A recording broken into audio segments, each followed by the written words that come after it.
Greetings, mortals. It is I, Broker, and today I have a very, very interesting video. You saw the title. You know what's happening here. I firmly believe that there are two knights within the story of Deltarune. Chris and the Roaring Knight. In fact, I believe almost every mystery in the game can be solved under the assumption that there are two knights. History needs a bit of delving into Chris's backstory to explain why they became one of the two knights. But for convenience sake, this video will be split up into chapters. About 8, if we include the intro and outro. In my opinion, one of the major mysteries of Deltarune is the disappearance of December Holiday. And while I don't have all the answers, I do believe I have a rough idea of the events that occurred. For starters, we need to get one thing out of the way. While the character in the Goner Maker is heavily implied to be Gaster, he is not confirmed to be Gaster.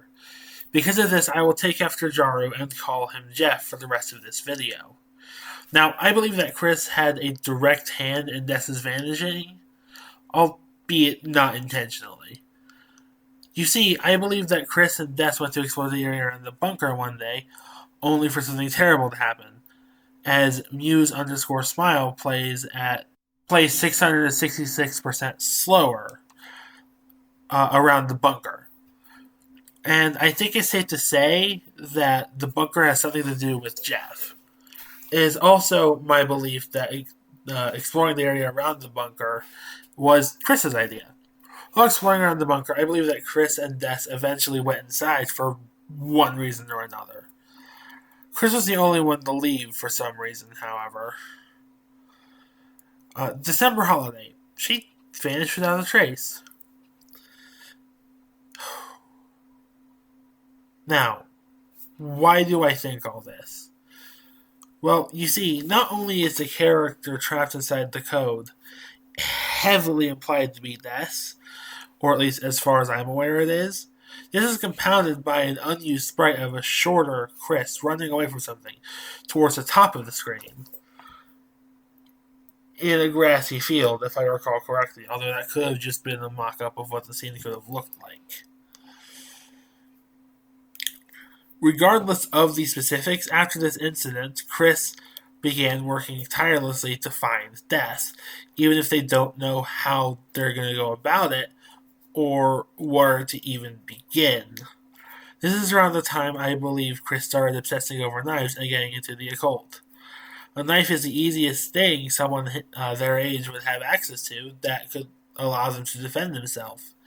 If Jeff or whoever or whatever was in that bunker decides to come back and nab Chris as well. In addition, with stakes like these, Chris researching the occult for any way to find and rescue those who seemingly vanish from reality makes a lot of sense. If Chris, Azriel, Noelle, and Dess were as close as they are implied to be, and if Chris is the only one who has even a single idea of what could have happened to Dess, then it would stand to reason that Chris would go as far as to attempt to summon a demon, make a deal with the devil, or open a dark fountain. As stated in the thesis statement of this video, I believe that there are no less than two knights in Deltarune. While it is true that there is only one knight explicitly mentioned, this character quite literally couldn't have created either the Supply Closet Dark World or the Dark World we see Chris create at the end of Chapter 2. This is because not a single dark fountain is made of pure darkness aside from the one in the Supply Closet, being the Castle Town. I'd be willing to wager that either Jeff or Chris created the Supply Closet Dark World. Chris is a much less likely candidate in this regard, given that we never see him create a fountain made of pure darkness. So Jeff creating the Supply Closet Dark World from within the depths and starting the plot of the game, likely by telling Rosse the prophecy, makes the most sense to me. During Chapter 2, there's only one knight that we know for sure is active. However, I believe that for multiple reasons, Chris created the abandoned classroom Dark Fountain. I quite literally do not think the Roaring Knight had the chance to do so. And not just that, but Chris has the motivation to act as a knight. They just may not have known how to create a Dark Fountain until the Queen does her lordom in Chapter 2. As stated before, I don't believe this is the case. I believe their occult studies is what led them to learn how to create a dark world. Because I don't think the Roaring Knight could have created the Dark Fountain within the abandoned classroom.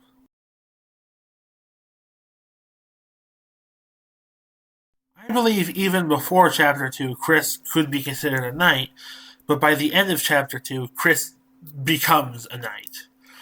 While it's unclear what the Darkners in Chapter 3 will say, I am predicting that they will use the term knight for the most part. But one character might say something along the lines of, "Today the Black Knight deigned to create this world." The reasoning for Chris to open this Dark Fountain is clear. They have reason to believe that accessing more Dark Worlds will lead them to death, for one reason or another. The main piece of evidence that supports this is the fact that Chris quite literally couldn't have created the Cyberworld Dark Fountain. It's theoretically possible for him to have created the Dark Fountain in the abandoned classroom, and I believe that they did, but there is quite literally no way for them to have created the Cyberworld Dark Fountain.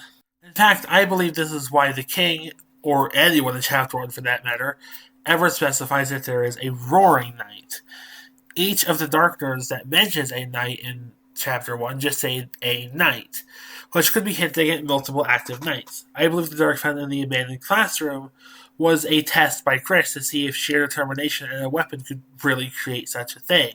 As for why King didn't recognize Chris, they could have tried to stay in the shadows, or just as likely, more likely in fact, they simply manipulated the objects within the abandoned classroom, much like we see them do at the end of Chapter 2 with the Dreamer family living room. Regardless, Chris seems to have found their lead, their way to find Death. So at this point, their mission has become clear. Find Death at any cost. This righteous mission came to them as soon as they realized that sealing dark fountains could make them and their friends stronger. It ties into why Chris opts to create a dark fountain even after you commit Snowgrave. See, if anyone can undo the harm you forced Chris to cause upon Noelle within the Snowgrave run, it would likely be Death. It's also highly unlikely that the Roaring Knight knows how to cause the roaring at this point in the story, given that the only thing that I believe they have done at this current time is open a singular dark fountain. So, to recap my hypothesis, I believe that Jeff created the castle town from the depths and imparted the prophecy onto Rouse. I believe that the Roaring Knight enacted their plan in Chapter 2, creating a dark world in the library, albeit they don't know how to cause the roaring yet. And I believe the remaining dark fountains we know about as of Chapter 2 were made by Chris as they attempt to find Death.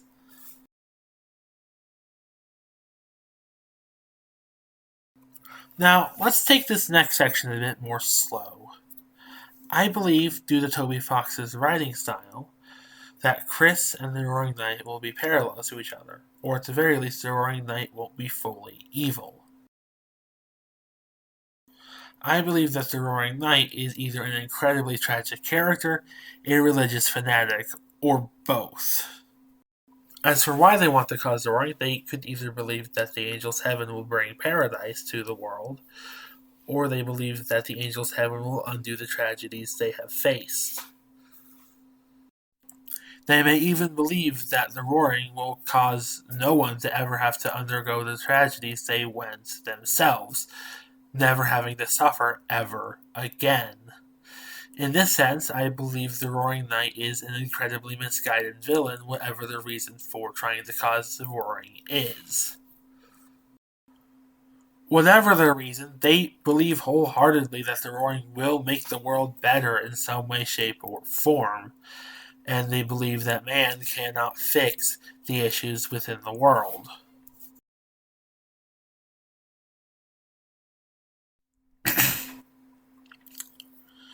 Under the assumption that there are two knights at play, I will now attempt to predict the remaining chapters to the best of my ability. Chapter 3 is the upcoming chapter we know arguably the most about. We know that the Dark World in this chapter was made by Chris. We know the location it's in, being the Dreamer family living room. We know that it will be TV themed, and we even know that Toria will play a major role in this chapter.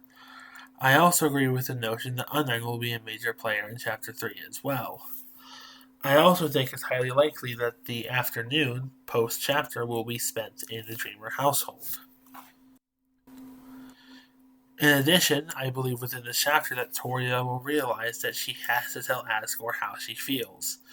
as hard as telling your ex-husband that you no longer feel the same way about him is.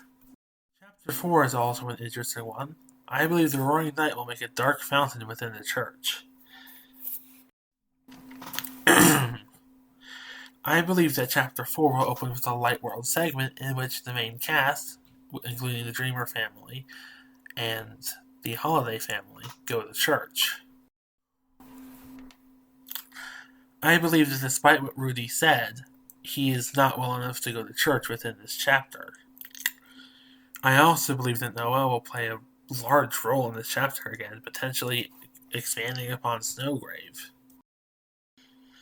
I also believe that if he didn't take Snowgrave route, or even if he did, I believe that Noel and Zuzu's relationship will be further expanded upon.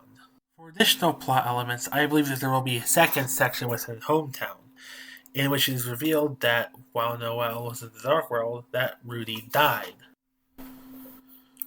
I believe that if you did the Snowgrave run in either Chapter 2 or Chapter 4, that Noel's reaction to this news will be slightly different. In one version, all of Noel's friends will try to comfort her, and she'll gladly accept that comfort, willing to be vulnerable. In the other version, she pushes everyone away. Regardless, Rudolph Holiday's death will greatly affect her and her future character development. By this point, I believe that Rudy Holiday has already had a gravestone erected, and that his dust has been scattered across his favorite thing, with that object being buried, regardless of what it is. As a side note, monsters are probably made at least partially of water within Deltarune's world, hence Susie mentioning that everybody bleeds. Not all monsters bleed. For instance, ghosts do not, but it does appear that most monsters do. One constant between both Undertale and Deltarune is that monsters turn to dust after they die. Now with the side note out of the way, I can finally get into how the rest of the scene would likely play out. I believe that this scene is when we'll meet Mayor Holiday properly for the first time. I believe that Asgore will be there to mourn the loss of his friend. In addition, I believe that Toriel and potentially Alphys and Undyne will be there to comfort the children. This will be a very emotionally charged scene. Afterwards, Asgore and Toriel will go to Toriel's house together, alongside Chris, to discuss what they are going to do when Asriel returns home from college the next day. This will lead into Chapter 5. Speaking of Chapter 5, from this point onward, we have little to no information, but I can make a few educated guesses based on what we already know. I believe that Chapter 5 will take place at the carnival. As mentioned when talking about Chapter 4 and my predictions for it, it was stated that Asriel would be returning home just in time for the carnival. As he returns home, I believe the Roaring Night will create a dark fountain in the town square, where the carnival is being held.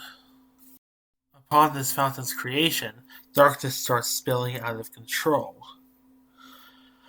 With such a wide open space, it slowly becomes abundantly clear to everyone how dangerous dark fountains are.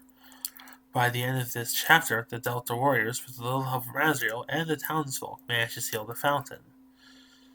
Surely the roaring has been stopped, right? I also predict that we'll meet Papyrus in this chapter. I believe Chapter 6 will be the climax of the game. By this point, Chris has already told Susie and Rousey about their plan to try and find Des. They have already made it clear that they will not open more dark fountains than what is necessary. I also believe this is when the Roaring Knight reveals himself for the first time, as Chris opens a Dark World in QC's diner. I also believe that Caddy and Jockington will join us this chapter. As for my prediction for who the Roaring Knight is, I believe it is Father Alvin. But Jarvis explains why he's such a likely candidate much better than I ever could. Regardless, with Father Alvin being revealed as the Roaring Knight in this scenario, he monologues on how he's finally found a way to bring the angels heaven, and therefore paradise, ending suffering for everyone. Before our heroes can stop him, he strikes the earth with his hammer, causing the roaring. It is obviously a massive cliffhanger leading into Chapter 7. Shortly after the start of Chapter 7, it is revealed that Des and Jeff both got trapped within the depths of the Dark Worlds. The Roaring has freed both of them. I predict that beloved characters like Lannister and the Queen will be among the first to turn to stone. From there, the party, in addition to Des, Noel, Azriel, and Burdley, assuming you didn't kill him, aids you as you face down the Titans. Father Alvin, as the Knight, also aids you, realizing his mistake. After defeating the Titans, as the prophecy foretold, 3 heroes appear at World's Edge to manage the Angels' Heaven. But then, Jeff stops them. Jeff explains that he made the prophecy up in a ploy to free himself from the depths, and that the Roaring can't be stopped. You must now battle and defeat Jeff. Upon doing so, you finally accomplished your goal. You are able to manage the Angels' Heaven just in the nick of time. I know that some people believe that Deltarune's ending will be a downer, but I believe even Jeff, who totally isn't Gasser, will get a happy ending.